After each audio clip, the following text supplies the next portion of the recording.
Tarring and feathering. Just the words send shivers down your spine. This merciless act of violence was not only meant to hurt, but also humiliate in public. Its notoriety sprang during the colonial era, especially in America, when relations between the British and American colonists became very tense. Tarring and feathering had been used as a means of punishing individuals perceived as traitors to their communities, and had evolved into an act rooted in viciousness and dominance. Throughout the 18th century, colonial America was a hotbed of unrest, as if the spirit of revolution had always been running just under the surface. With British rule becoming so heavy-handed, tensions ran higher than ever before between loyalists and patriots. To the colonists, tarring and feathering would be the means to express their gripes, mainly against tax collectors and those who were deemed loyalists. This punishment, with mob justice being one of the biggest weapons at that time, did become some sort of omen of terror in rebellion and a warning. Of tarring and feathering were ordinary citizens who happened to be on the wrong side of the revolutionary fervor. One such person was John Malcolm, a British customs officer in Boston. Malcolm was faithful to the crown and thus became the object of the colonists' ire. In January 1774, after an altercation with a resident, the crowd decided to mete out their bloody justice. In an instant, the altercation escalated into violence. Malcolm was at the mercy of an infuriated mob.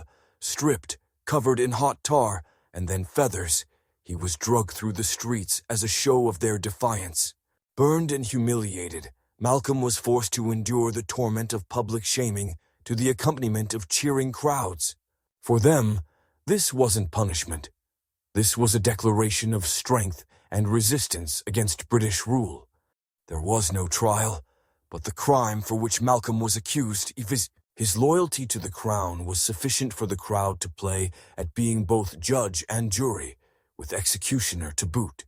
Of course, no legal defense could possibly have cleared him from the fury of the mob. In this unofficial trial by the people, guilt was not determined by law, but by public opinion. The feelings of the mob fed the violence, and Malcolm's fate had been decided. The sentence from the mob was swift and merciless. On account of his alliance with the British, Malcolm was found guilty in the court of public opinion and punished with one of the most dreaded methods of the time.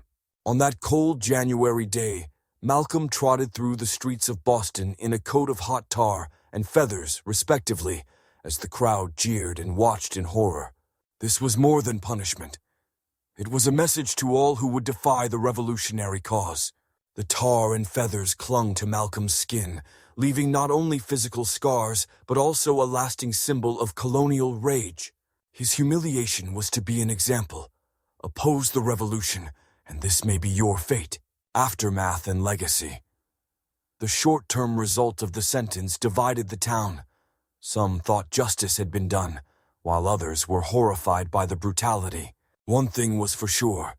The revolution was intensifying, and events involving public punishment, like tarring and feathering, became more frequent.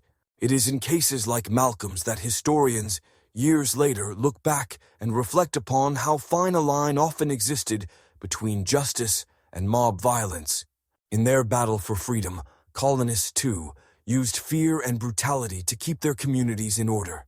Tarring and feathering remain one of the darkest symbols of the lengths people will go to when in fear and anger. It is a reminder that justice can so easily be distorted by the ruling classes or those in the pursuit of it. History is not just a question of what took place, but what we learn from events. Tarring and feathering may be from the past, but the dangers of mob justice and unchecked fear are just as real today. Remember, strength too is real, and it comes from justice tempered with empathy, not cruelty. Stay curious, stay compassionate, and let history be your guide.